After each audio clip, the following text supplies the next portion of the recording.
Banter listener, would you like an extra $500? That's a lot of cash. Go to bluewirepods.com/survey and complete the Blue Wire audience survey about you and your podcast listening habits for a chance to win a $500 gift card. This survey will help create a better advertising experience for audiences and, in turn, help this show. That's bluewirepods.com/survey, where all you have to do is answer some simple questions for a chance to win $500. Make sure to read the full terms and disclaimer, plus complete the survey for a chance to win. bluewirepods.com/survey. The link is also in the show notes of this episode. Welcome back. It's the Big Blue Banter, New York Giants football podcast. I'm Dan Schneier, joined as always my co-host Nick Filato. Labor Day weekend is in the books. It's a wrap, which means we've got, 72 hours before the NFL season resumes. Then we have a Friday night game, which is somewhat exciting, Nick, but also annoying because I don't have Peacock and I have to, I guess, buy that before Friday, which is super disappointing on that front because I'm not going to use it for anything else. I'm sure a lot of fans are going through the same thing. And then another 48 hours to go, and the Giants are playing their first game of the season, hosting the Minnesota Vikings in a game where they opened as favorites, but now the Giants are actually home underdogs for that game as the betting market has heavily poured money in on the Minnesota Vikings.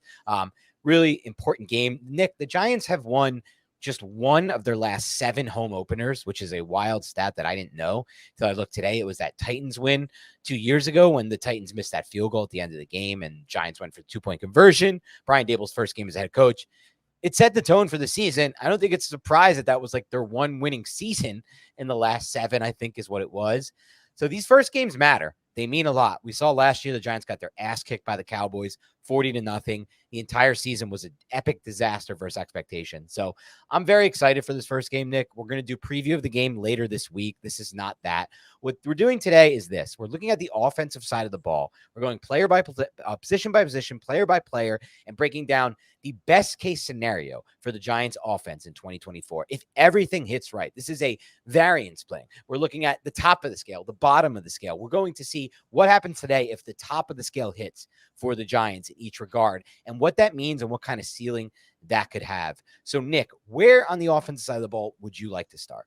Let's start at the quarterback position. I know that's not controversial or anything. So if we could just dive right into that and see where the ceiling is, the realistic ceiling for Daniel Jones. Obviously, the ceiling is like, oh, he becomes Patrick Mahomes. Well, I don't think that's possible. So what is, Dan, the realistic expectation for Daniel Jones to hit his ceiling? I think the best case scenario for the Giants is a version of what Jared Goff gave the Lions last year in 2023. And we can pull up those stats for Jared Goff. Maybe if you have a second, Nick, pull them up while I'm talking here just to get an idea of what that would be. Now, I'm saying a version because I don't think the Giants offensive line is quite near the level of where the Lions offensive line is right now. Top 3, top 2 unit in the NFL. Giants are hoping to get into the 15th range on the offensive line. So with that said, it's a version of that. It's a lesser version. But with the same time, Malik Neighbors can be at the same level, in my opinion, in year one as Amon-Ra St. Brown as far as what they offer. The Giants certainly have some talent, not David Montgomery and Jahmyr Gibbs at running back, but they have talent. They have a big tight end. He's not Sam Laporta. But they also have some ancillary piece at receiver. I don't think the weapons are too much worse here. I think really what happened there with Jared Goff is he's playing behind an O-line that ascended to elite, and he's got the play caller. That's the key factor we always discuss when we break down Lions tape. It's Ben Johnson. And we know, Nick, or at least in our mind, we believe Brian Daboll, and we'll get into that as well a little bit later individually, can be that play caller. So what's the what did that read out as last year? What did Goff do? So Goff threw for over 4,500 yards, 4,575, 30 touchdowns, and 12 interceptions in 17 games. So I think for Jones, what that might look like is 4,000 to 4,100 yards, 400 fewer yards, maybe something in the 25, 26 touchdown range. And I think, honestly, if he's going to start throwing like that, we're going to see at least 12 interceptions. So, but this, again, is a best case scenario. So he keeps it at 11, 12, 10, 11, 12 range. A 2-to-1 touchdown to interception ratio. I don't think I don't know what Jones's rookie year interception total was because I know he fumbled a lot. I don't remember if the interceptions, but I don't think it was 12 or something. If it was 12, then it was 2-to-1. I think it might have been 13, but I would like to see him get to that 2. I think the best case scenario for Jones, he is getting to that 2-to-1 touchdown to interception ratio or above it. And again, I also think he'll be adding 500 yards on the ground. Honestly, best case scenario, as long as we're talking, he's healed from the ACL. He's running the same way he used to run, which is possible. We've seen this happen. Yes, athletes do take a year to typically to get back to form from an ACL. But guess what? You know who didn't follow that path? Breece Hall, Adrian Peterson. I'm not putting Daniel Jones on the athletic level of an Adrian Peterson, genetic level, an Adrian Peterson or a Breece Hall. But guess what? Daniel Jones hit like 22 miles per hour in each of the last 2 seasons. And that big run against the Eagles where, everyone laughs that he got tripped up at the end. He tripped himself up. He was going, no, I rewatched that play recently and he was going wild on that play, just wild. So I think that might be my best case scenario for Daniel Jones. Now I want to ask you yours, and then I want to get into how we think that could happen. Yeah. So how I think it can happen, though, I want to actually start there, is Brian Daboll, right? So Brian Daboll, look, I don't think the New York Giants are as built or as equipped realistically as the Detroit Lions. So can Daniel Jones still get to those high statistics? Possibly. The Giants, they could be trailing in a lot of games, and Daniel Jones can be throwing for a lot of touchdown passes. I think relying on the play action passing attack proved successful for the New York Giants in 2022. They were one of the most efficient play action passing teams through the first half of 2022. And that was when Brian Daboll and the Giants were clicking on all cylinders. And then there was that lull, and they started kind of getting it back when they faced Ed Donatell's defense and the Vikings down the stretch twice. But I don't think you necessarily have to just rely on the play action passing attack when you have a star like Malik Neighbors. And this offense is transitioning into, I think, a little bit more of a pass heavy approach away from the Saquon Barkley, we need to get him 20 touches a game type of approach the Giants have essentially had since 2018. So do I think Daniel Jones can get to 30 touchdowns passing as a ceiling, a realistic ceiling? Yes, I do. I don't think that's too unreasonable. Do I think it's going to happen? I'm not overly optimistic, but with the skill set of Malik Neighbors, with the possible ascension of Wan'Dale Robinson and the possible development of Jalen Hyatt, I don't think it's unreasonable to say that. Now, 4,500 yards is a lot of freaking yards, and Jared Goff lets it rip a lot of the time. He's not nearly as hesitant as Daniel Jones has been in the past. And like I said, he has a better infrastructure, but still, I do think Daniel Jones' ceiling is 42. I think he could get 43 as well. Now, maybe later in the week, we're going to have a projection show where we go over under. Again, Dan and I right now on this episode, we are talking about optimism. We are talking about ceiling. In order for him to reach his ceiling, though, we're going to need to see like 600 rushing yards again, 650 rushing yards again, and have that be a primary threat to allow the rushing attack to flourish. Because now you don't have Saquon Barkley.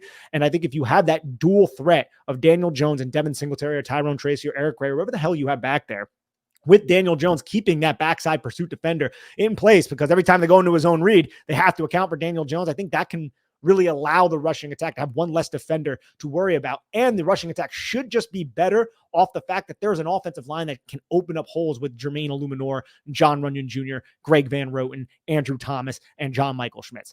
Expectations you laid out earlier, Dan, I think those are actually pretty solid for a ceiling. It's just, can he actually get there? And I think Brian Daboll is that catalyst, that person who can possibly, if everything goes well, allow Daniel Jones to reach his maximum ceiling, which is probably the numbers you listed.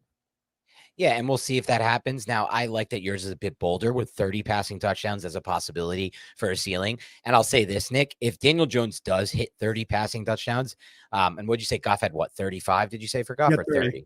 He had 30, and that was considered a very good season, probably Goff's best of his career, statistically speaking, even better than maybe that Rams year, because they were more. But even this, though, you got to like take into account how those offenses are constructed. When you get into the 10-yard line, when you're the Detroit Lions, it's run the football, run the football, run the football. Most of those 30 touchdowns were outside of the 10-yard line. I don't know if the Giants are going to be that successful running the football with this offensive line, although I do believe the offensive line is a significant upgrade over anything we've seen in recent memory with the New York Giants. So that could lead to more touchdown passes for Daniel Jones. And that's not saying Daniel Jones is more talented than Jared Goff. It's more of a philosophical thing. And what the Detroit Lions have at their disposal, running the football, is their identity, and they do it very well with the personnel they have. They do it very well within the red zone too. The Lions are one of the most run heavy teams there and efficient wise. But to be fair, the Lions also, and I didn't know this, but I recently learned this during fantasy football season, they scored the most points of any team in the NFL last year, believe it or not, on a per game basis. They were the best offense in football last year. So obviously, that's more scoring opportunities as well for Goff. So maybe those things balance out. Jones more pass heavy in the red zone, but I think the 30 is I don't know if I want to say possible, but I want to say from a ceiling standpoint, maybe, Nick. But I will say this. I wanted to make this point. If he does hit 30 touchdowns passing, then those plays, and it's a tough play because it's a long shot play with people like Caleb Williams in the league and even Jaden Daniels. But if he hits 30 touchdowns passing, Jones, I think Malik Neighbors becomes a very strong possibility for Rookie of the Year. Because in my opinion, he's getting 13 to 15 of those touchdowns at minimum, half of those touchdowns. That's honestly how I feel about how it will play out. Because just to be quite frank, neither Jalen Hyatt, Wan'Dale Robinson, any of those tight ends or the running backs have proven to be big touchdown receiving threats right now, at least in their career. So I would think that about 50% of those, if not more, will go to Malik Neighbors, will be that funneled. So we'll talk about that in a moment. But as far as Jones goes and like reaching that ceiling, what does it take? I think you brought up a lot of the good points that it takes, Nick, but the big one for me is going to be Jones himself, because I don't know if you caught the USC LSU game from last night. Did you get a chance to watch that? Yeah. I was pretty damn impressed with both of those quarterbacks. And I'm going to say this about the double name guy. What is it? Miller Moss, the kid from USC. I love the double last name dudes. And also, what a funny, just a weird Miller Moss. And I hadn't watched him in the bowl game. I know some people had watched him last year, but one thing about him that really impressed me last night was just how dialed in he was to the system and to what Lincoln Riley was conceptually putting out there. If you just looked at the timing of a lot of his throws, the ball was out so quickly and on time and to a spot and leading the receiver and then hitting it pinpoint in stride. And it happened over and over and over again on that game-winning drive, the touchdown drive before the game-winning field goal drive. He had 2 hole shots, the touchdown, which was just basically handed it to the receiver over the right shoulder. And but before that was even more impressive. That whole shot he hit off that like RPO play, that just the timing of that thing, man. So really for Jones to make this jump, to hit the ceiling, I want to see him show a different level of timing within the passing game of Brian Daboll's scheme. And that means he has to understand, like, because again, a lot of people think, oh, the O-line, if the O-line does its job, that's when the passing play happens. It's not always true in the NFL, and it's really the reality of the situation. If you don't believe it, you got to ask quarterbacks. You got to ask coaches. You got to ask analysts. Go watch the tape that we put out. A lot of the time, it's on the quarterback to recognize this shit fast, understand where the space is, and get the goddamn ball out on time to a spot. And on those plays, the O-line doesn't matter. The pass rush doesn't matter. There's no time for it to play a role in that play. And I'm not saying that happened a lot for the Giants. A lot of time last year, the play was blown up before it even started because the O-line was so bad. But that's the goal this year, for that not to be the case, right, Nick? Like, we expect a borderline, a baseline level of play from the offensive line that will allow the quarterback to do his thing. So to me, it's Jones taking that jump as a processor, Jones getting the ball out on time, and really finding a new rhythm within this passing game that we've never seen. I think it's possible, Nick. I really do believe that. I'm not saying it's likely. We're not talking about what's the most likely scenario. We're saying what's the best ceiling. And I know that Jones, I've seen him operate on time before. I know you have too. The Saints game, there's been times where he's been locked in within all 3 of these offenses: Shermer's offense, Garrett's offense, and Daboll's offense. Like, you talk about the Vikings game against, with Daboll's offense. Yeah. And that was when you looked at it and you're like, wow, the ball is out on time. The placement is really good. He's not waiting for the receiver to get open. He's throwing it before the receiver's open. And we just want to see that on a consistent basis. But for him to reach these lofty goals, 30 touchdowns, maybe 4,100 passing yards, he's going to have to get the ball out on time consistently. Absolutely. That's the only way he hits his ceiling, because that's one of the biggest drawbacks at Daniel Jones right now. Yeah, he doesn't have the biggest arm in the world, but he has a functional NFL arm. Yeah, he's not the most accurate quarterback in the world, but I think it's the hesitancy that holds him back. It's the reluctance to fire the football. That's what holds Daniel Jones back. We've been saying it for about 2 years now, 2.5 years at this point. I don't want to keep beating this dead horse, but if we're talking about him reaching the ceiling, Dan, he has to rectify those issues. And hopefully that can come to him now, 3 years into this system. I know he has a lot going on too, because he's recovered from the ACL. That's going to be on his mind, all of that, but he has that infrastructure around him. Finally, the offensive line should be a lot better. He has the star wide receiver. He has talented wide receivers in Hyatt and Wan'Dale Robinson. Hopefully we can get some Theo Johnson and Daniel Bellinger as receivers. That is in place right now. So just seize the day, avenge sevenfold style, and make these defenses pay as best as you can. And hopefully that can result in a ceiling of about 30 passing touchdowns. I know that's very lofty, but if all of those things did come together, I think it's at least possible that that could be the ceiling of a quarterback like this. There's no reason why, if this Giants offensive line can ascend to about 15th best in the NFL, Nick, with this receiver core that you and I believe in based on what we've seen on tape, the strides Hyatt's made as a route runner, and Wan'Dale Robinson, anytime he's really been given an opportunity on film, plus obviously Malik Neighbors, you don't even need to discuss because it's so obvious. There's no real reason this can't be a 30 passing touchdown offense, in my opinion, unless the O-line screws up. And I'm saying independent of the quarterback at this moment, just for the sake of this argument. And I'll say this. I'll say one more thing about this, and then we're going to move to the Daboll side of this and the play calling side of this. If you watch that game, I'm bringing it back to this USC LSU game.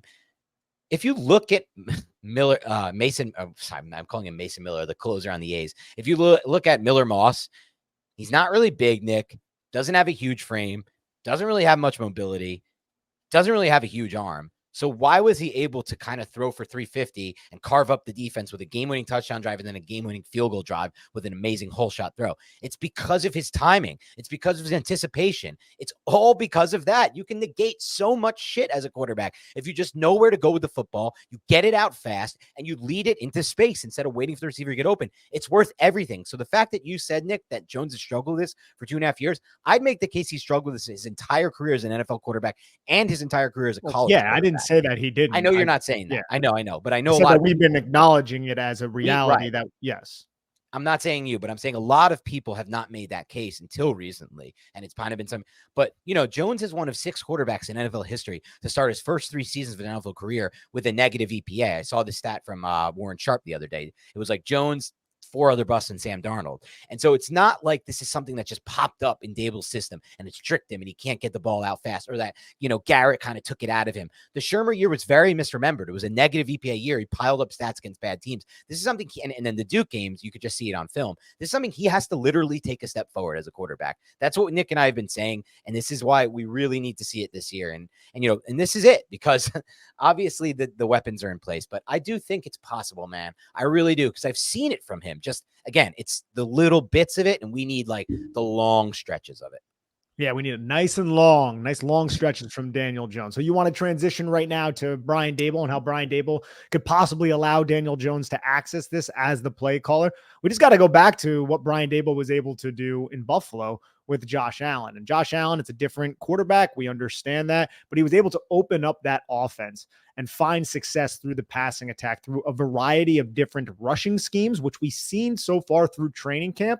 And we also saw this back when he was the offensive coordinator at Alabama, but also just how he was able to employ different personnel packages. 10 personnel he would throw out there, obviously 11, but then you would have 12, and they didn't even have the personnel for 12 personnel back then. It was really just Dawson Knox who was their tight end. I think you can get a lot more creative when you have Chris Manhertz as a run blocker at your disposal, when you have Daniel Bellinger and Theo Johnson and players of that ilk. So I'm excited to see how Brian Daboll uses the chess match against defensive coordinators with his personnel package and how he looks to stretch the field vertically, which was the point of emphasis throughout all of training camp. Was we need to attack vertically. I don't think the Giants are going to go out there week 1 and just bomb it deep all of the time, but that is on the mind of Brian Daboll. When those shots are available, you need to take those shots. And I think that has been drilled into the head of Daniel Jones. If you're comfortable with this one-on-one matchup, you have this elite wide receiver, this possible elite wide receiver right here, take that one-on-one shot. And that's going to change how the defense plays you, which will open up space in the intermediate and the short areas of the field. Yeah, you nailed it, Nick. I think what's most exciting from a best case scenario standpoint right now, to us at least, is the unknown, and to most fans, is the unknown, because we don't know what a Brian Daboll called offense is going to be. We know what his scheme is, and obviously he worked with Mike Kafka, but this is his first year calling the plays. We assume, by the way, it's not confirmed that Brian Daboll will be calling the plays. I like that little big blue banter thing you got up there. How about this one? How about this one? Boom. And this one. Boom. Ooh, turn colors. Boom. I'm with you. I kind of like that red. Remember, you were always a red jersey kind of guy, which I never thought were that bad. Too. That one looks a little too big. I like the other one better from the side. Yeah, I made a bunch of little. I don't want it to cut off your head or anything, but and by the way, nice little 5 o'clock shadow thing you got going on right now. Thanks, man. Yeah, I haven't shaved in a couple of days. I think you might consider going back to the beard. I know. I need to just make. Honestly, dude, it grows so quickly. So I'm just like, whenever I just want to retire the mustache, I got to shave the mustache first. I can't be walking around with like a more beard than mustache. Right. Yeah. There needs to be a good beard to mustache ratio, or else you look like a total asshole. So I guess you'd have to go full shave first. and look like your I look Twitter profile picture you haven't child. looked like in 17 years. And then Six years. when you're in the military, I almost said it No, again. I was 29 there Oh, in that I picture. thought you're in the Yeah, I military. wasn't military. Yeah, I was coaching at that We're time. way off track though now, and some fans hate when we go off track and don't talk Giants football. So let's get back to Giants football. And I'll say this from my standpoint, that's the unknown. The unknown is what will Brian Daboll led offense be. But I'm just thinking about the advantages that this system has given the Giants from a schematic standpoint in just the 2-year samples as we have. The Giants are not they're right in the mix when it comes to play action rate, which is again Jacob Gibbs and Scott Barrett did some great fantasy stats and numbers on this offseason. But essentially, there's 2 cheat codes right now in the NFL. It's play action pass rate, and it's pre-snap motion. And it's the usage of pre-snap motion and the coordinators who do the best with that. These are 2 staples from the Kafka and Daboll offense. They've been there forever. They're going to continue to be there forever. We saw Malik Neighbors get an end around this preseason. That's going to continue. I like that too. That little second big blue banter thing, but I don't want to get off track again. So we know those 2 staples, those 2 cheat codes are part of the offense to start. We've seen multiple use different run schemes within this offense, more so in 2022, but we know it's there. We know he can scheme that up. And we know that Carm Brasillo, especially with the usage of a fullback at times, can get stuff going in the run game. So we have a multiple run game going. We may not have Barkley, but a multiple run game. But more importantly, again, I go back to some of those things I've seen, that pre-snap motion, the play action passing rates, the ability at times, both of them, at least more in 2022, to marry the pass game to the run game, which I think if it's clicking this year on offense, that's going to happen. And I really do believe in what we've seen, Nick, because look, you can say we're homers and we're looking at this with rose-colored glasses because we're watching the tape of one team every week. And I do believe there is inherent bias when you're just watching only one tape. Yeah. And obviously you watch some other games on film. I do for Beyond the Box Score, but it's 1 to 3 other teams a week, maybe. And that's usually a player or something for fantasy. But as far as just watching one team, you can get some biases. But with that said, dude, we also spent a lot of time watching Jason Garrett run an offense. And you can see the clear-cut, stark differences between the offense that Brian Daboll ran and what Jason Garrett ran, even from the most simple things like pre-snap motion. Every week we watch another offense, though. Right, we do get to watch one of them. We do get to, yeah. I watch like a ton of football. Like, I can, I understand what you're getting at when it comes to being biased, but you're right when it comes to the Jason Garrett. Like we were saying every week, we're like, dude, this offense is so stale. It does not allow the wide receivers or the pass catchers to create yards after the catch. Puts Daniel Jones, was a young quarterback at that time, in this position where he has to do too much, which probably isn't the best. And it's also in this uber conservative offense where you need to rely so heavily on efficiency. That's not necessarily Brian Daboll. I think Brian Daboll understood that there was a lot of conservative nature to his offense over the last 2 years with the Giants, and he wants to open that shit up more. He wants to attack downfield, and I'm hoping that the upgrades along the offensive line will allow him to do that much. Now, let's revisit the marrying the run to the pass, because that is something that the best offensive coordinators and play callers do. I think Mike Kafka did a good job at that, especially back in 2022. But in order to really maximize marrying the run with the pass, is you need to be able to run the football effectively. I think this offensive line is going to be able to do that. And I think Devin Singletary is a good enough running back to do that. Now, if you can show this look, run the football, get 4 yards, 5 yards, and then hit that play action slide and be able to run a passing play off of a run look, then this offense can start to click and we'll see the offense matriculate the football down the field. Right. But that's us saying that this offensive line is going to be able to block. I believe they will be able to, but there's also clues to suggest, and I know this is an optimistic episode, but there are clues to suggest that that might not be the case. I mean, we've had a center who has been hurt this basically the entire training camp.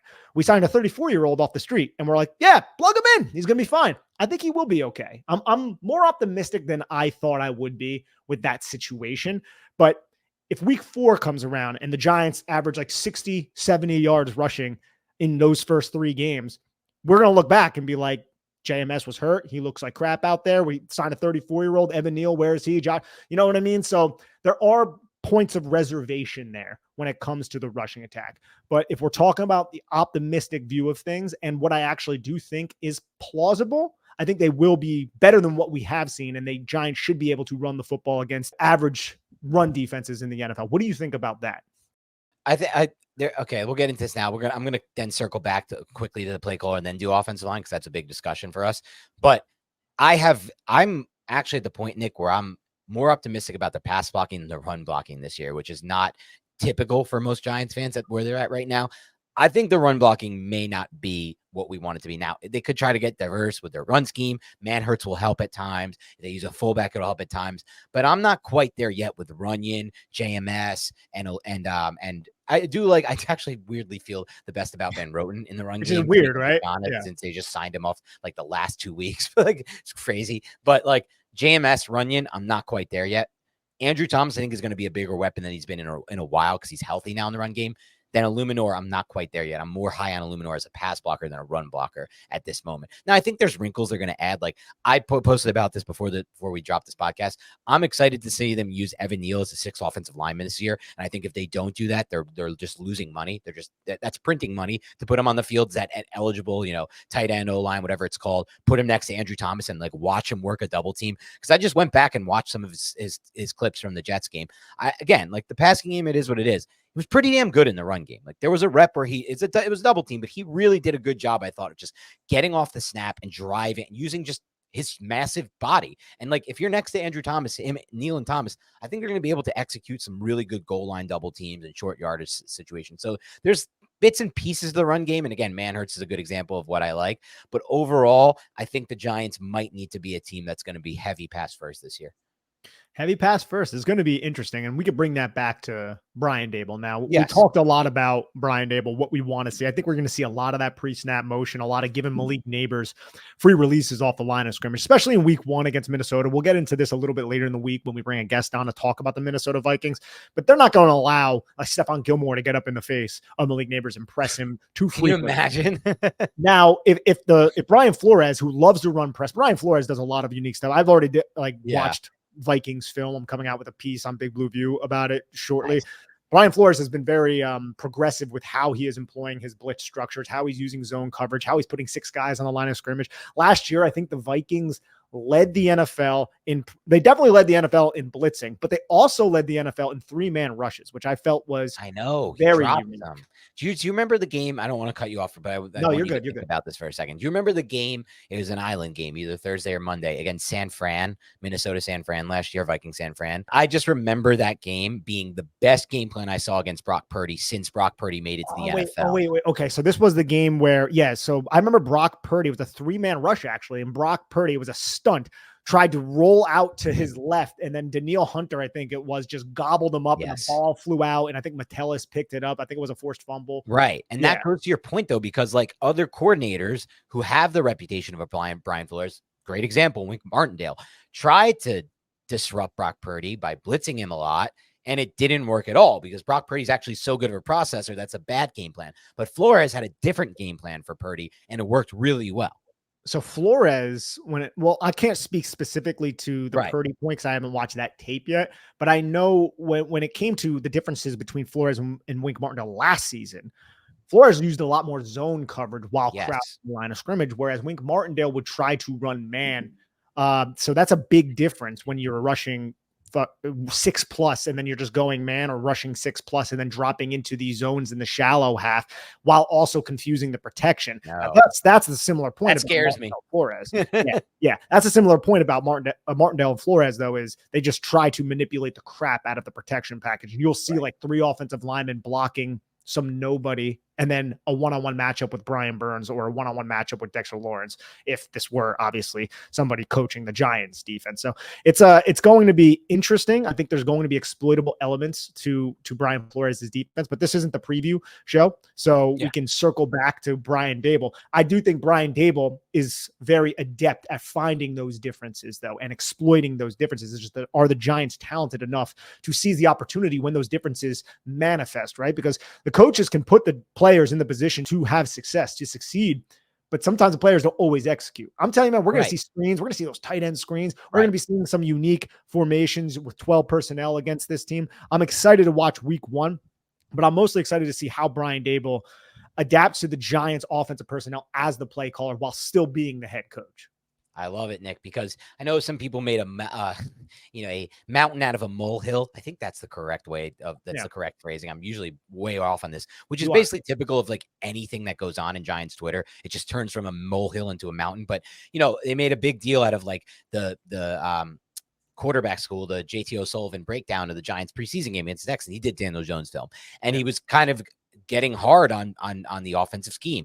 I was like, dude, it's in my head. I was like, it's freaking preseason. Daboll purposely is not showing anything here. Like, he's running the most vanilla stuff there is. And I know, like, what's his name over in Vegas, the kid, the coordinator's name, their offensive coordinator was like, and people made jokes about this, like he was scheming like crazy in the preseason for those quarterbacks, like trying to get them good looks. But like, that's not what Daboll has ever done as his coach. He takes the preseason very lightly, for better or for worse. That's another argument. But my point being, I have seen years of tape of Daboll's offense. I understand the concepts, and I see them working for the Giants. They don't know, the ball doesn't always get there. The pressure breaks down some of these plays and takes away their possibility. But we've seen it on film, Nick. And, you know, even a simple thing, like I saw a tweet yesterday about, like, you know, cheat code these days being like PA slide post wheel with the slide. That's like been the Giants staple. And it's like a cheat code that a lot of NFL coordinators are now using because it's very, and it's something that we've been using since Daboll got here. And it's just little things like that. Every time they show a chart with like the analytics dudes, it's like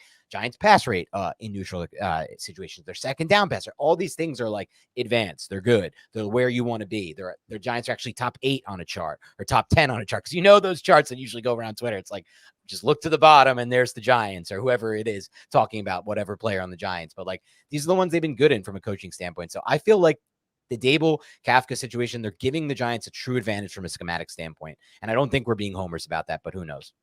Yeah, we'll have to wait and see. I want to see how he adjusts as well. I mean, every season you want to see how a coordinator is going to adjust by what the defense is doing.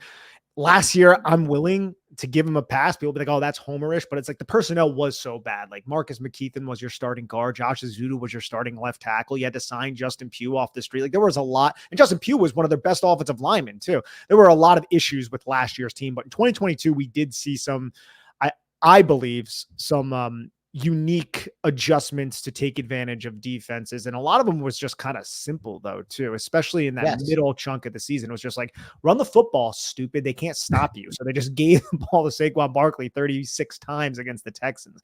Now I want to see something a little bit more innovative than that when their backs are pressed against the wall. But now that they have better football players, I'm hoping that can actually occur when the situation dictates.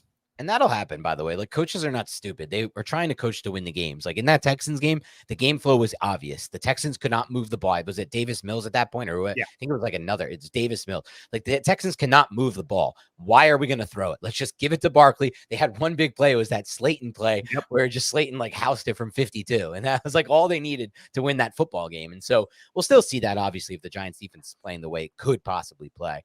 What's up, big Blue Banter listeners? I love a great deal as much as the next guy, but I'm not going to crawl through a bed of hot coals just to save a few bucks. It has to be easy. No hoops, no BS. So when Mint Mobile said it was easy to get wireless for $15 a month with the purchase of a 3-month plan, I called them on it.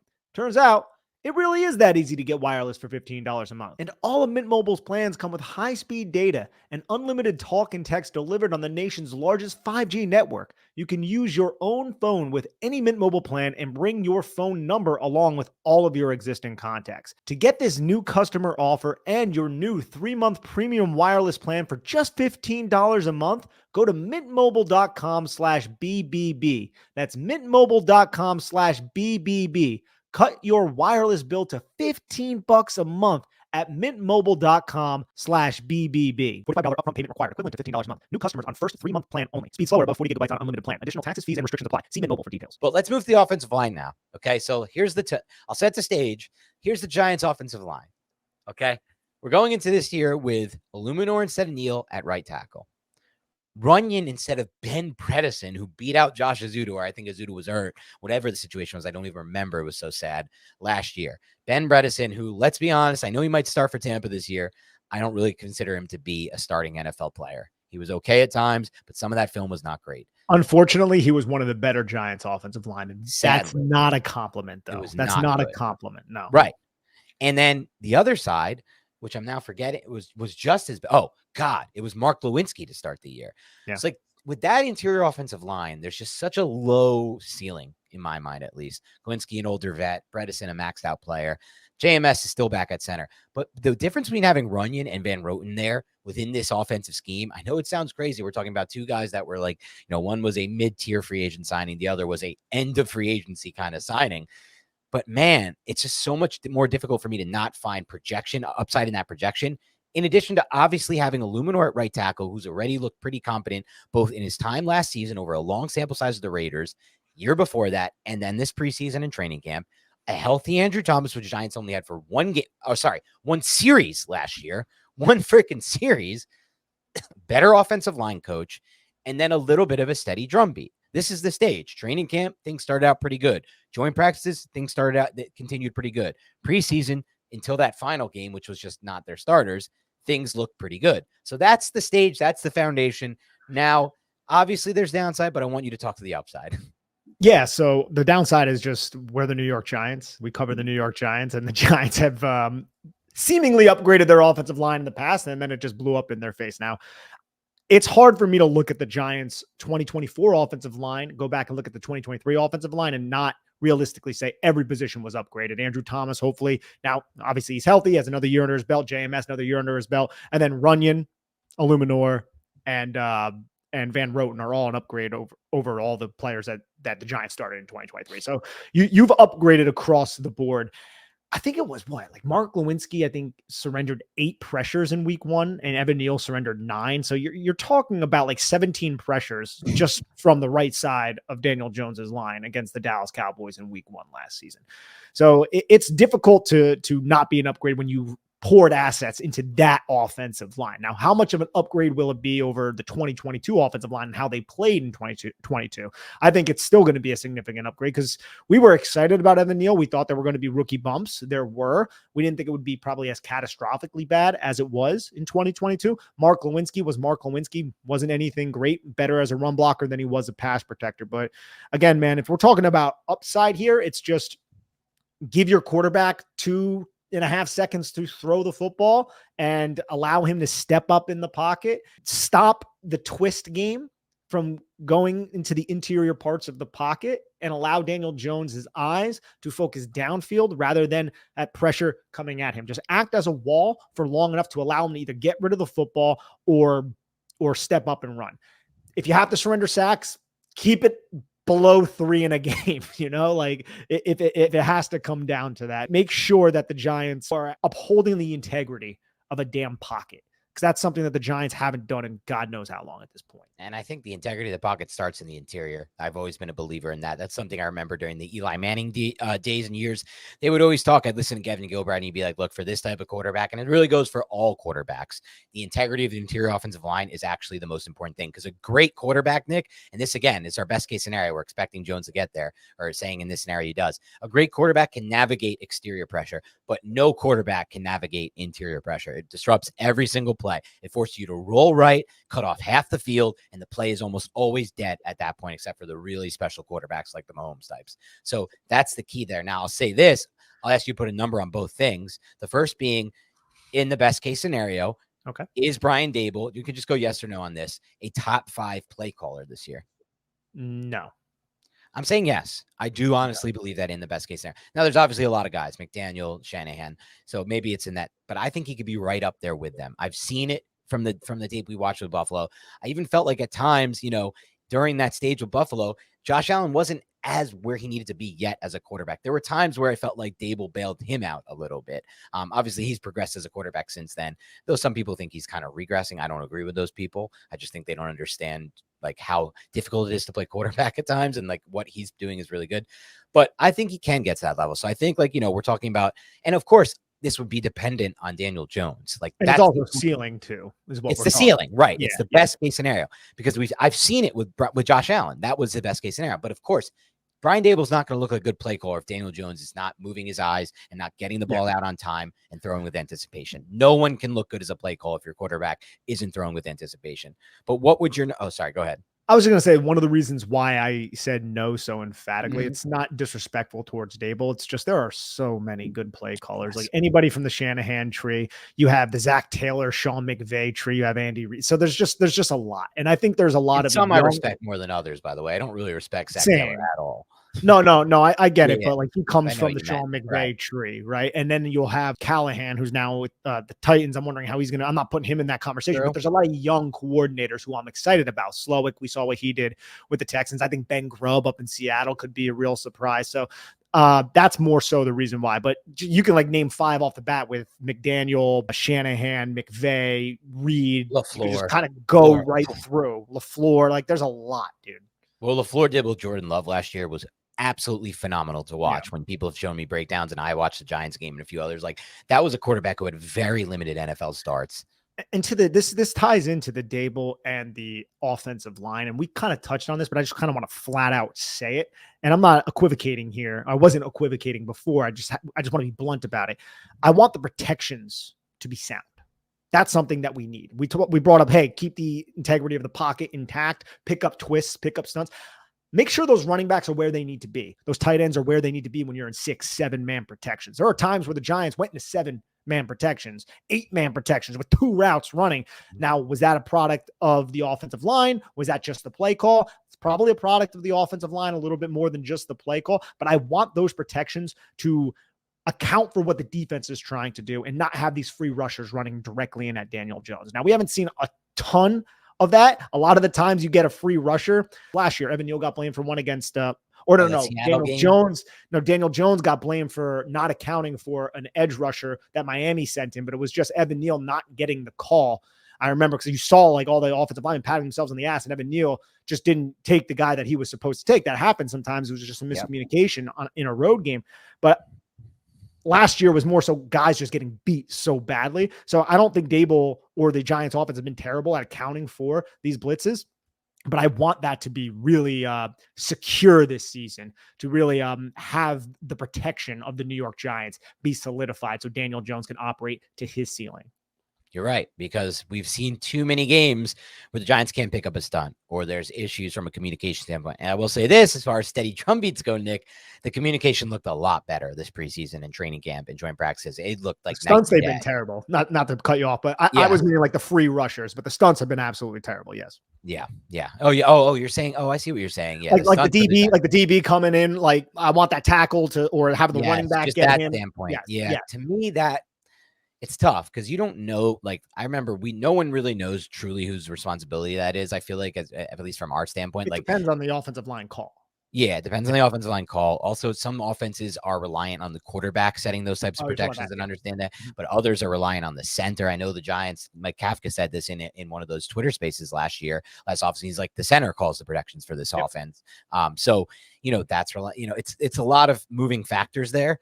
But agreed. But it always comes down on the coach. Like the coach needs to do that. Like the coach. Good point. Right. The coach should get these players. Exactly. Yes. Great point. Yeah. It's on the coach to get them in a position where that's not an issue. And then when you're on the field, it comes down to the center or the quarterback, but it's on the coach to put that player in a position to have success. Excellent point. And that's something maybe that I'm not saying we've overlooked, but just something that is on his plate that he has to also do a good job of, Daboll. Now, I'm going to ask you to put a number then on, and then we'll move the conversation to the skill players and then wrap up for offense. I'm going to ask you to put a number on the offensive line. And obviously, like, we're not talking like, what's the PFF rating at the end of the year? Like, I don't give a shit about that. But like, generally speaking, what you'll feel about it, what I'll feel about it, because like we can straight up tell you last year we felt like this team was 31, 32, or 30 on the offensive line. The year before, maybe 22, maybe 23 in 2022. And that's being generous, too. That's being pretty generous. Now, what will be our overall feel for a ceiling of what this offensive line can be?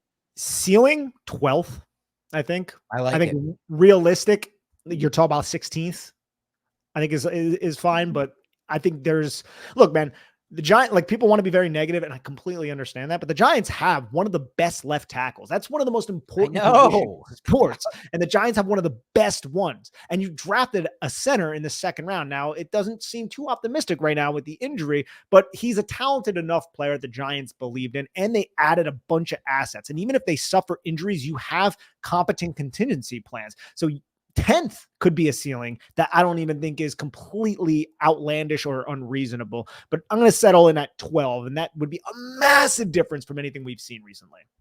I'm going to say 12 is a good number. I was trying to think in my head but it's like, maybe I could have done this before the podcast. That's a mistake. We can run through it right now.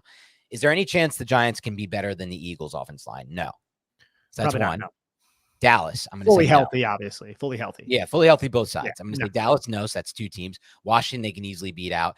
Green Bay, I'm going to say no. I like that O-line, but it's up to you. I think there's a chance, but yeah, they're an underrated offensive line for sure. Keep them off for now.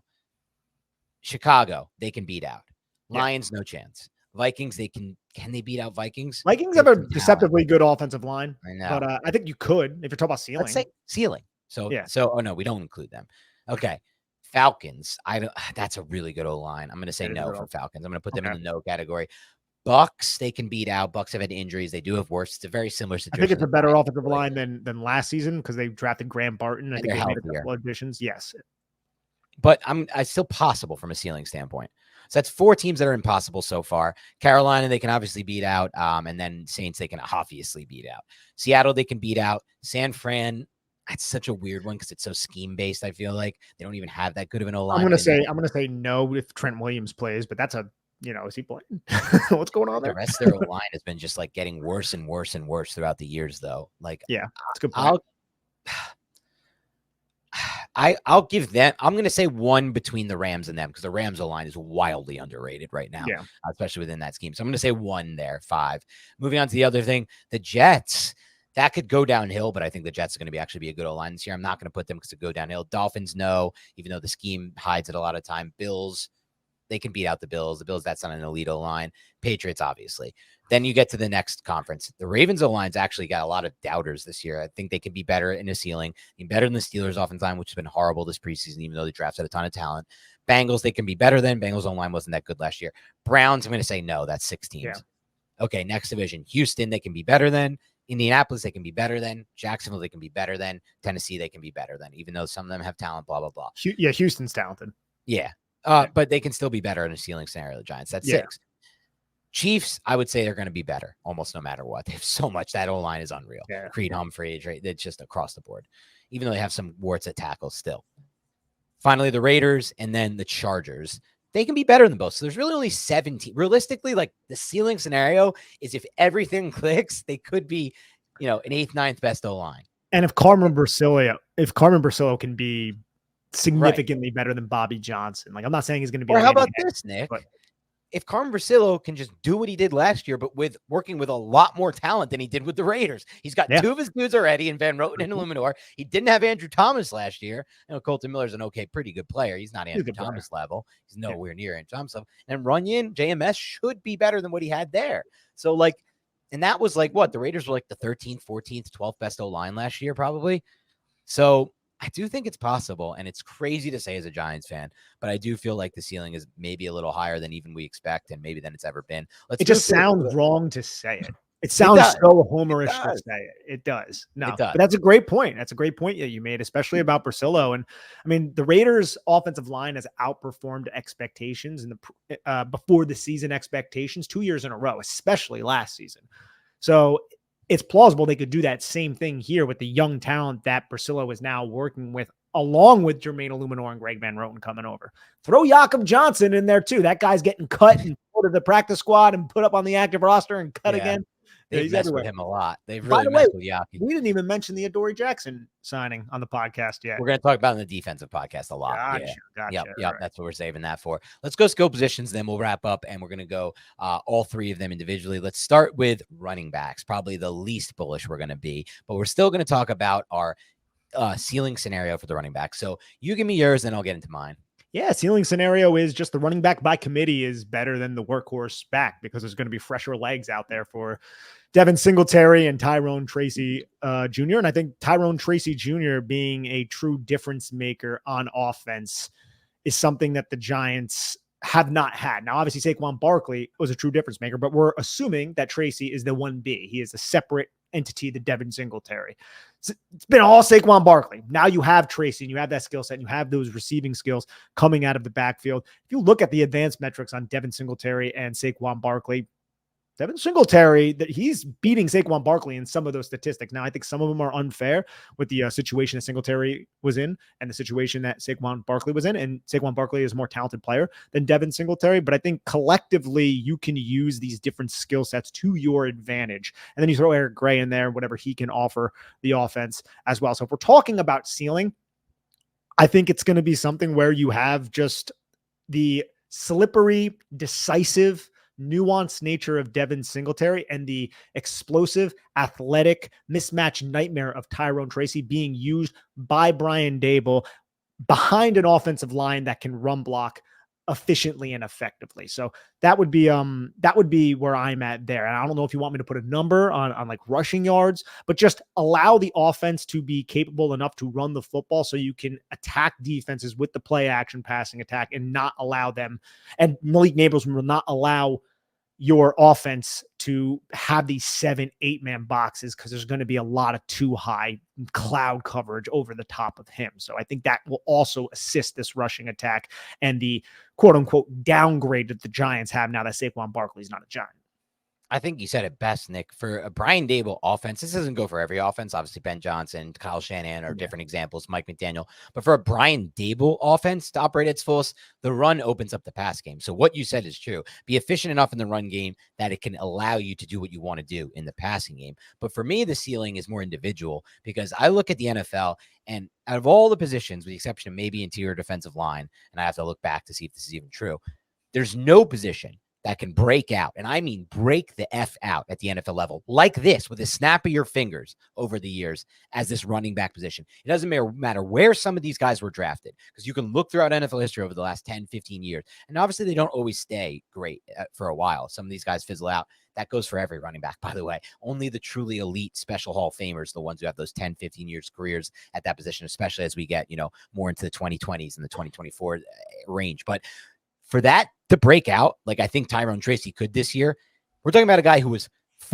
best forced missed tackle rate, fourth best in yards after contact per attempt, learning how to play the running back position. If he breaks out, that also means he's now a weapon in your passing game. You can scheme him open against linebackers. You can scheme him against man coverage. You can use him as a pre-snap motion weapon, someone who has to be eye candy for the defense. And this is a guy who's big. He's fast. He's explosive. He's elusive. He has really good feet in the tackle box. This is the ceiling for me. The ceiling for me is it becomes a 60-40, because I think Devin Singletary is still very underrated on tape. Like they broke down in Hard Knocks, he's a really good inside runner. He understands space. He understands how to set up his block. He understands how to get those tough yards and make people miss in a phone booth. The run he had against Houston, that was one of my favorite runs I've seen on tape in a while, because he really set that linebacker up before it even happened. His mind worked fast. But man, that's cool and all. But if Tracy gets going to where he could from the physical, overwhelming standpoint he is, and what he becomes as a mismatch for your offense, again, pre-snap motion, get him matched up as a pass receiver in one-on-one. That's when now you're talking about a totally different level. Because I'm not going to say this, and it's going to piss people off, and I'm going to say it anyway, Nick. Going to do it anyway. I think Tyrone Tracy, and I don't think it's really a stretch or anything, has a lot more upside as a schematic pass game weapon than Saquon Barkley ever did. Idiot. As a route runner. You idiot. Yes, exactly. There comes the idiot. Because Barkley's been touted as this amazing receiver, and I think he is special when he gets the ball in his hands as a receiver. But as a route runner, I've seen it sometimes. The Chargers game when Glennon was there and he ran that little stutter go. Like, there's been moments of it, but I think Tracy has a little bit more upside, sharp cuts as a receiver, and just understanding angles and space if he's matched up in those one-on-ones. And that's what gets me excited. What does Brian Daboll do frequently when he wants to just confuse the defense, see what they're in? He'll come out slow-paced, out of the huddle, empty to start. Linebacker follows the running back all the way outside the numbers. We saw this a lot with Saquon Barkley. Tyrone Tracy was a wide receiver for 4 seasons at Iowa? 3 seasons at Iowa, 1 at Purdue, whatever it was. Okay. Now he's going to be out there with a linebacker. There's going to be teams, and we've been saying this all offseason, but I'll repeat myself and be redundant. There's going to be teams that are going to have linebackers out there that probably can't cover a former wide receiver who is athletically talented and gifted as Tyrone Tracy outside the numbers. And I think that's going to give the Giants a little bit of an advantage. And when you have Malik Neighbors outside the numbers on your right, Tyrone Tracy outside your numbers on your left, you have empty. There's only going to be a 5-man protection, but you might be able to exploit that outside the numbers, the width of the field, right? So I think that's going to give you a lot of options. You're going to see screens. You're going to see quick little routes from the wide receiver position. And also, you could also just motion him back and leave him in protection or hand the football off to him. But it gives you options because you actually have a real threat who can be a receiver or who can exploit defenses with his receiving skills. And not like, look, I think Saquon was fine at it, but I don't think that was his natural gift. I think this is going to be much more natural for a player like Tyrone Tracy because he has so much experience doing it. You could just go back through tape. I know it's hard going back and watching Iowa college tape. It was a little rough there, but you could see how talented he was when he was a wide receiver there, when they actually were able to complete passes to him. Yeah. And so my ceiling scenario, Nick, is that look, I respect Devin Singletary and what he offers as a runner, But I also know that Tracy offers them more schematic diversity. Yeah. And Tracy puts the defensive coordinator in a much tougher spot when he's on the field, because you can do what you just said. Motion him out, motion him in, put him in pre-snap motion, get him to become more eye candy. And I'm not positive defensive coordinators view Devin Singletary as that or ever really will. That's not a knock on him. That's just the reality of his situation. So that's the exciting ceiling for me. It's Tyrone Tracy taking over about 60% of the workload at the running back position in year one. You could say that's crazy because he's a rookie, but we see this literally happen at the running back position all the time. Let's get to wide receivers, and then we'll finish with tight ends. Give me, we can talk stats. I don't know what you want to talk. But just give me kind of, and I'll say this before I ask you for your ceiling or for, best case scenario. A lot of people are down. You'd be surprised. A lot of people are down and find the Giants wide receiver room overrated. They're like, oh, it's basically just neighbors and nothing.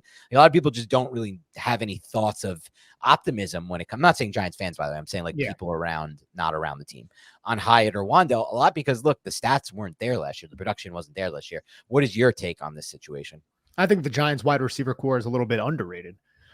Look, the Giants had a piss poor offensive line last year. We all know that. There are reservations at the quarterback position. And also the wide receivers suck. Like, a lot of these things are married together. We're well aware of that. We discuss it often on this podcast. Those are two very young wide receivers. One of them tore his ACL and wasn't 100% when he returned last year. Watch Wan'Dale Robinson when you get the football in his hands. He's gone, dude. The guy is quick as lightning. Is he ever going to be an X wide? No. Is he a very critical role player in your offense? Can he be? Absolutely. Jalen Hyatt, we've certainly seen development in his route running and his ability to create separation after his stem and then after his break through training camp. Can that translate to Sunday? We'll have to wait and see, but it definitely seems like he is primed to take a year 1 to 2 jump if Daniel Jones can get him the football, especially since he's going to be seeing a lot of single coverage with Malik Neighbors there. So I think Malik Neighbors acts as the fulcrum of this wide receiver room, and that's going to open up opportunity for other talented wide receivers. One of them happens to be Wan'Dale. The other one happens to be Hyatt. And then there's the other name that we never really mentioned who consistently produces respectable numbers, and that's Darius Slayton. So I think those 4 wide receivers, you could do a lot worse than those 4 wide receivers. So I think it's, I don't think it's like a top 5 wide receiver core or anything like that, but I don't know what these detractors are saying necessarily. I haven't really heard much of it, but I think it's definitely has a ton of upside, and there's a lot of development there that can take place that I think we saw in their college tape that suggests that there's a reason to buy into their ceiling. And I think the ceiling is high with this wide receiver core. It's 2 day 2 picks, a top 6 overall pick, and Darius Slayton, who's a proven NFL vet. And just look at the preseason game. Slayton got open, caught the one bomb of the preseason from Daniel Jones. Last year, at the end of the year, Darius Slayton, 70-yard touchdown pass from Tyrod Taylor in week 17. Week, is it 18 now? 18 is the final game. Week 18. Week 17, a 65-yard bomb touchdown. Look at the separation rates. At advanced analytics, Darius Slayton is always near the top in separation rate because he gets open on tape. Yeah. I mean, the Giants easily have the second best wide receiver core in this division. Easily, I would say. Easily. It's not even a conversation. It's not going to beat out Philly, but it's easily the second best. Yeah, exactly. I mean, Philadelphia, they have a bunch of riches over there. But we're not going to go through the teams again and do all that. But if we kind did, of fun, but we don't have to. But it is kind of fun, and I kind of would be interested in it. But it's just going to take too long, so we don't have to do it again. But it is interesting. I would like to see how I actually think about them versus the rest of the NFL. Maybe another time, Nick. Maybe we can do that on like a separate episode. But I will say, I will say this though. There's other things that get me excited about the ceiling of this wide receiver group. It's that Darius Slayton, again, great analytics, great on tape. Jalen Hyatt, showed me stuff his rookie year that I know some of the stuff you were more in tune to it on his college tape than I was, but the ability to kind of high point the football and catch away from his frame, that had me really excited. The catch he made against the Bills on that 4th and 7 from Tyrod, where he's coming over the middle and he takes a rocket shot to the ribs and he holds on to the football to convert that 4th down. That's the type of shit that I'm like, okay, this kid can do it. Then when he has the spatial awareness to always tap his toes in on those throws outside of frame by the sideline, I mean, these are things that are like, okay, look, I knew he was a speedster. I knew he was going to be good on the vertical plane because he's a great tracker of the ball in the air, but these are other areas. And then you look at training camp this year and he's starting to improve as a route runner. His play strengths could be up. That's the thing for him. And then Wan'Dale, it just goes without saying, the film has always been there for him. It's just, can they get him the football in space? And that's something they've done sometimes good and sometimes not so well. Yeah, and Wando Robinson also has like 0 percentile arm length, 0 percentile wingspan. His catch radius is very limited. So from that standpoint, he's not going to be like reaching out away from his frame and plucking footballs 2 feet over his head. That's probably not going to be something we're going to see too much from Wandale Robinson, but Wandale Robinson, you get him the football, he's a difference maker. And I think we're going to realize that if this offense is functional enough. So I buy into this receiving core, and Malik Neighbors, again, is the fulcrum. He is what's going to make this receiving core click. And I think if he's as good as we believe, the ceiling is, I think, I think I said it in an earlier episode, I think he could set targets, receiving. I think he could set a lot of rookie records this year. I think the reception record was set by Puka Nacua last year, and that was 105 receptions. It was set by Garrett Wilson the year prior. That would have been targets, actually. Okay. But Puka Nacua had 105 catches, almost 1,500 yards, 6 touchdowns last year. I think Malik Neighbors could get to that if this offense is functional, if the offensive line holds up, if Daniel Jones is pulling the trigger, if Malik Neighbors is healthy, right? So look at some of these receivers, though, in recent memory. Puka, Garrett Wilson, Jamar Chase, Justin Jefferson. Like Jamar Chase went 81, 14, 55, and 13 in 2021. Can Malik Neighbors do that? That's a lot. Is he talented enough to do that? I think possibly. And honestly, I think he's going to have more catches than 81. I think he would be more of a I think he has the ability to get 100 catches this year. I don't know if it will happen, but I'd be shocked if he doesn't get 100 catches. That's where I'm at. Yeah, I mean, I wouldn't bet it because of injuries and all of that. But that's but I'm in that same conversation. That was my bold take, was he was going to set all those rookie records, but I think he's very talented enough, and he's in a situation where who the hell's stealing his target share? Like, we like Hyatt and Wandale, but they're the clear 2 and 3 in this offense. But also, they designed the offense around Malik Neighbors. It's not like spread it around Joe Burrow offenses or something. It's not. No, Saquon is not here anymore. There's a new identity, a new philosophy here in New York, and it's centralized around Malik Neighbors. That's why for fantasy purposes, I know people don't like to hear about fantasy, but like the fact that he's going in like the 5th round, the beginning of the 5th. No, he's up to like the 3rd, 4th, and sharp draft. No, I was in a draft and I've gotten him a lot of places in home leagues. To be fair, Nick plays with some not so sharp people in his home. Some of them listen to this, bro, and they're gonna jump. They're gonna have to swallow that medicine though, because I've seen some of the trades they've made with you, and trust me, I've been privy to that information. So that's on you guys. You gotta figure something out. You can't be going in the 5th round like some of this stuff, Nick. Like, I think it was the back end of the 4, and I had him in like a bunch of other leagues, so I actually went with somebody else I really liked. I like to diversify my portfolio a little bit, but I always try to get Malik Neighbors because, again, the offense is going to be centralized around him. The ceiling is very, very high. You could worry about the target share if Malik Neighbors was on the Chiefs or the Bengals, in my opinion, because they have quarterbacks who are just scanning the field and doing a great job. Yeah. This is going to be, look, Jones, everything Brian Daboll's ever done with Daniel Jones has been simplify this shit for this dude. Don't make him go through a million progressions. It's going to be very simple. If Malik Neighbors has a one-on-one, get him the football. It's also going to be very simple. If we can design clear out routes that get Malik Neighbors underneath space, get him the football. Those are 2 ways to get him the football right away. When skill set coincides with opportunity, that's what leads to fantasy points, and that's what leads to production. And people act as if Daniel Jones is Zach Wilson. Daniel Jones is not Zach Wilson. Daniel Jones is a functional enough NFL quarterback to operate an offense. But is that going to win you a Super Bowl consistently, or have you competing for Super Bowls consistently? That's the conversation that people don't like to have, or that's where the contentious nature is surrounding Daniel Jones. But he's not Zach Wilson. Like, what are we talking about here? No. And that's why, some people have used that. The reason Nick brings that up, because from a fantasy standpoint, people have used that argument to say, look, Garrett Wilson had the target share. Garrett Wilson had the targets, but he still finished wide receiver 28. And that's because of Zach Wilson and Trevor Siemian, who shouldn't even be in the NFL. Like, literally should not be playing in the NFL, Trevor Siemian. No offense to the dude, but he doesn't have arm talent at all. Daniel Jones has arm talent, okay? Like, Daniel Jones is a functional quarterback who can get in the football. More importantly, I think Daniel Jones is literally going to just funnel that shit to Malik Neighbors, in which case, again, we'll wrap up here on receivers, and we can then talk a little tight ends, but I saw a clip from Jetpack Galileo. You know who he is. He's like a film guy on Twitter. You would like his stuff. He does good film stuff, and he just was like, there was nothing like watching prime Odell Beckham Jr. run the slant, and I watched like a cut up he did. Yeah. And my God, some of the angles that Odell would eat up in space after the catch, it made me think about this, Nick. When we first got into our pre-draft mode and we were like March, and one of the first things we did was a film evaluation of Malik Neighbors. You're like, man, I don't like the helmet scout, but it looks so, reminds me so much of somebody else I watched at LSU. And it's like, yeah, dude, after the catch, he is a lot like Odell Beckham Jr. and Malik Neighbors. He eats up angles. He eliminates space that is not there. And he makes safeties and D-backs look stupid all the time.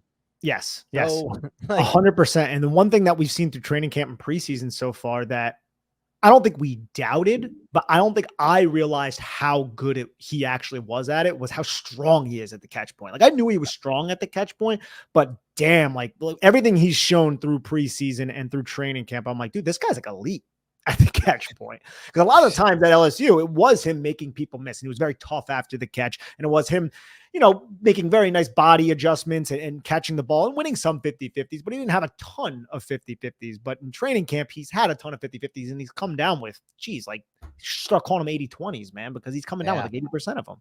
And that's the thing, because a lot of them we went over, like, and we were always neighbors over Odunze on this podcast from the very start. It was just, you like, this is a Dan Schneider player. And I was like, yeah, and it's also a Nick Filato player. Like, you like this type of style too. Absolutely. And I, and one of the things we said, though, was like, one area Rome Odunze has is, look, the 75% contested catch rate. Yeah. But it was also an example of what we always talk about with scouting and when we bring these players in. Like, just because a player hasn't done something on film that we've seen doesn't mean he can't. It just means he didn't have an opportunity to do it. And we won't know if he can till we get to the NFL. And we now know he can. It's not just training camp. It's not just the joint practices. It was that Texans preseason game. He made some insane catches, dude, at the catch point. Like, body control, concentration, toughness through the catch point. These are all areas of his game that, like, if you had said during the pre-draft process he was elite at that, like, maybe I'll say this. I'll end it on this for the receivers. If he had put all those catches on film, like he put, like, let's say we could have extrapolated all the catches, crazy catches he made against the Texans in a half of a preseason game to his college career, they may have put him over Harrison. They honestly may have put him over Harrison. A lot of people did. A lot of people still did. But they may, and Harrison's such a good prospect. So it's not like he's so number two. That's because you're not good. It's because Marvin Harrison was in your class. But like, they may have put him over him, dude. Because then it's like, what is his, like, what's drops are like at that point, like some concentration drops, which he occasionally has, are like the only knock at that point.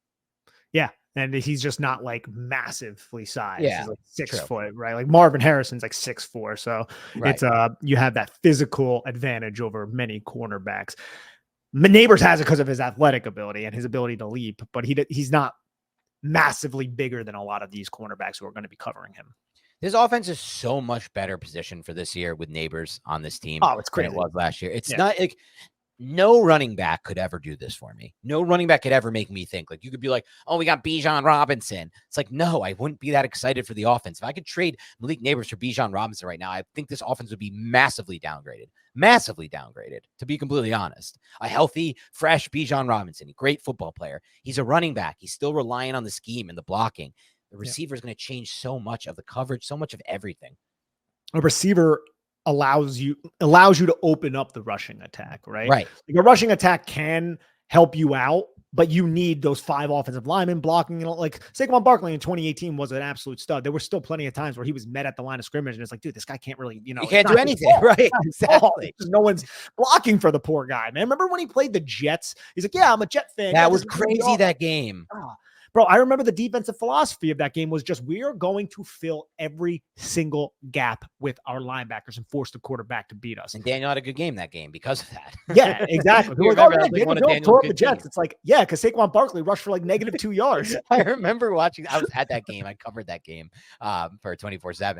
I remember watching that game and just watching something, like there was like a slant that Slayton or one of the dudes, I think it was Slayton, ran against the corner. He just had like no help from the second or third level. It was just like, if you beat this one-on-one, that's it. It's a touchdown now off a slant. Like, that might have been a 4th down play. Yeah, they just blitzed. Just sold out for the run. There's like, screw it, you're running Barkley. Like, that's it. But that is also a partial. Like, Jones has been better against man versus blitz his entire career. I hope some coordinators play him with man this year, because that's always what I like to see. Week 1 a little bit. I know they have been using a lot of zone coverage, but you're going to see some press man as well. I'm wondering how Flores is going to play. Me too, man. Are they going to give him the Justin Jefferson treatment, what the Giants with McMartindale did against Jefferson? It's going to be interesting. I don't want that to happen. I want some Neighbors week 1 fun. I don't want them to just, double team his ass the whole game. Hey, DFS players, throw some Wandale and some Hyatt into some of your lineups, though. Week 1, no one's going to be on him. Everyone's going to be on Neighbors. That could be a nice pivot if Brian Flores does decide to cover Neighbors and just eliminate him from the game plan. Which I hope is impossible. I'm going to say that might be impossible for teams to do, but it's not impossible because Wink kind of did that with Jefferson, who's like the best receiver in the NFL. But the thing is, man, I think Neighbors in Jefferson is this kind of player too, but, and we can wrap this up and go to tight end after this. Neighbors, like there are players, there are wide receivers, Amari Cooper, for instance, wide receivers who are good wide receivers in the NFL who I think can just get schemed out and they'll finish a game like 2 for 32 or something like that. But then you have like the Jamar Chases, the Justin Jeffersons. Amon-Ra St. Brown's a little bit different because he operates out of the slot as well as Cooper Kupp in his prime. I think Malik Neighbors is that type of player where, yeah, you could scheme against him, but he's still going to get his. He might finish 5 for 70 or with 1 or something, but like he's still going to get his because he is that uber talented. Yes, I agree with you 100% on that. All right, ceiling for these tight ends this year. That's interesting. What are your thoughts on that? So I don't really know ceiling wise. I think a lot of them could feast in the middle of the field because Malik Neighbors. So I think that's going to benefit Theo Johnson and Daniel Bellinger. Manhurts, he's just going to be like an extra offensive lineman who's going to benefit from some like trick plays, play action. He might get like 2 touchdowns off the play action in the red zone. From a ceiling standpoint, if one of those tight ends can get over 500 yards and 3 touchdowns with the other one getting like 302, I think that's more realistic though. So ceiling, if we can get a collective 1,000 yards from our tight end position with 6 touchdowns, is that a good ceiling if we're going to put numbers to it? I think that's a good ceiling. I want to go a little loftier with it. Okay, let's do it. I do believe so. I'm going to take the Manhurts out of it for this lofty side of it. Not to say that I think, first of all, having Manhurts on the roster is just going to be an added benefit, but it's going to be more of like the ways that me and you see on film, like the stuff that we see, like McLeod, the guys were like, oh, these guys showed up on tape, but they might not show up in the box score. That's where I see more Manhurts. But from the lofty side, from what you'll see as a fan in the box score, and then on your TV screen making big plays, I still think somewhere in there. Because I know I've seen it already in 2019. Somewhere in there, there's a seam ball thrower in Daniel Jones. There's somebody who will challenge the seams. I saw it with Caden Smith. It was just a 4-game stretch. Caden Smith, yeah. Yeah, it was just a 4-game stretch of his career, Daniel Jones, but he attacked the seams with Caden Smith. And I want to think that more so now than ever, with Malik Neighbors on this roster, there will be opportunities for Daniel Jones to attack the seam with both Bellinger and Theo Johnson this year. And that's the ceiling for me, is the Giants become a team that can threaten the seams with their tight end position. And now working this as well, the tight end screen game, something we've seen throughout training camp in the preseason, that can become a weapon in the offense too that we haven't seen in previous years. But for me, it's the ceiling is we become a team that can utilize the seams. And once that starts happening, defenses are going to have a tough time scheming up ways to just stop this offense. I absolutely love that you brought this. By the way. I love the fact that you brought this up, that we are talking about ceiling again. Okay. Yeah. We're talking about ceiling, but let's go into football 101, man. If you want to play too high, you want to play cover 2, you want to cloud our receiver outside the numbers. How do you punish that? You're going to force those linebackers to run Tampa 2. You're going to force that linebacker to carry you up the seam, which is going to open up so much more space in the shallow intermediate and the shallow portions of the field for Wan'Dale and for Hyatt. And if all of these things work together with, let's say, Daniel Bellinger or Theo Johnson stretching the seam, yes, you're going to get more light boxes as well. So like the offense as a whole, the totality of the offense, because you have a full deck of cards at your hands, right? Like you have so many options. It's not just, hey, we have Saquon Barkley. Like, you actually have options to make defenses pay. It's like, what's that game we used to play, Dan, that board game? Catan? No, not Catan. It was the football one. Oh, Stratomatic. Greatest game ever. Literally the greatest game ever created in the history of mankind. It's the most virgin game I think I've ever played in my life. It is the most virgin game in the history of virgins, but like Stratomatic football, oh my God, you're literally essentially you're a coach. You're moving your defensive players. You're setting your defensive alignments. You're running plays. You're calling plays. You're guessing what the other coordinator is going to call. It's unreal. It's as good as it gets. But that's the thing. Like if you have a good team, right, you can attack so many different areas of the field, and that forces you, the opponent of yours, to allocate the resources. That's hopefully what the Giants can get if Daniel Jones can do what he has to do, with the offensive line can block, if we can stretch the seam, as you said, which I love that you brought that up, and if Malik Neighbors can effectively attack defenses deep and at really any level. So I love the fact that you brought that up with the tight ends. Yep. And there's one more factor that goes back into an earlier best case scenario. It's having Tracy on the field, because now if you had everything you just broke down plus Tyrone Tracy's on your field, now you have somebody you can move out, run a Texas route against that middle of the field. And now you're just doing different things that, again, are just making the opposite coordinator either guess wrong or second guess what they think you're going to do. And that's all. The reality of the game is, like, why did the Rams all of a sudden go to become such a successful team last year? Was it really having Puka Nacua and Kyron Williams? I respect their games, especially Puka. I think I respect the scheme a lot more, though, to be honest. They married that run game and that pass game really well. They went back to just, let's put big dudes on the interior offensive line and run duo. Oh, yeah. And it fucking worked. Like, they got defenses second guessing when the Rams were going to run and when they were going to pass, and they disguised their runs and pass really well. And ultimately, Kupp was hurt all year. Puka's a great player. He's not Neighbors type. Stafford, I love, so I don't want to say that. But Kyron Williams, is that Barkley? You know what I mean? Kyron's a good player. He's a good player, right? But he's not really the reason why that run game was so successful, in my opinion. So again, it's it all comes down to that, in my opinion. Can you get the opposing defensive coordinator second guessing? One more thing too. Yep. I want just kind of circle back to Daboll, and it all kind of comes together, is the RPO game as well. The option game, have that clicking again in the red zone. That was a true threat for the Giants with Mike Kafka back in 2022. I think Daniel Jones actually does a pretty good job running those plays and discerning how to attack defenses. So the RPO game is another thing I would like to see clicking, because that's going to put defenses really in a bind with their run fits and with how they're going to cover Neighbors on those glance routes. I think you can have a lot of fun with the RPO game, and I'm expecting to see some of that this season. Good point, because Jones in the past in 2022 has shown good timing with his passes from the RPO. And people said when I put up that Beckham clip, I was like, if Neighbors can be 80% of what this was, they were like, oh, I don't remember Neighbors running that many slants. It's well, that's kind of like how the LSU offense operated, and it's going to be a different offense with the Giants.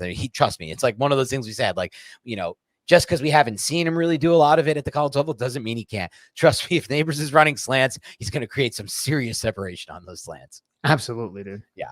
So this was our best case scenario, one by one, position by position for the Giants offense. We hope you enjoyed this video. I felt like this was one of our best in a while. We went into a lot of schematic stuff. We got deep into the weeds. So this is really, to me, when we get into this kind of stuff, Nick, and the conversation veers in this direction, it's what defines us, I should say. So if you felt this way listening to this podcast and you enjoyed this kind of in-depth Giants and X's and O's conversation, please do us a favor. Hit the like button right now. Just click that like button. You're watching this on YouTube. I just want you to take your mouse, move your hand over your mouse, move it up to the like, and then click like. It was hopefully a 1.5 second thing for you to do. And guess what? You just changed our video, because if all of you did that, if when I said this, every one of you did this, it'd be amazing. We'd have 3,000 new subscribers tomorrow. That's how serious this stuff is. If we got to 1,000, because we're getting 5,000 whatever views on a video. If we got 5,000 likes, that's a game changer right there. That's everyone hitting like. I'm not going to expect 100% like rate, Nick. That's crazy. I think Josh Norris does a good job breaking this down on the Underdog Fantasy Show with Hayden Winks. He says 39% of you who listen actually hit like and subscribe. I want to get that. And he says, you sickos who are the 61%. I'm not going to call the 61% sickos. I respect all of our listeners, but I will say this. If you're in the 61%, do us a favor. Just consider hitting that like button right now, and then consider making a part of your process of listening to our videos and watching our videos. Obviously, download, subscribe on iTunes or Spotify, and then subscribe to this podcast as well on YouTube if you haven't already. But these are just the little things that really help us grow. So if you want to be part of that, definitely do that. Otherwise, have a great rest of your week. We're going to come back at you soon with the best case scenario for the defensive side of the ball.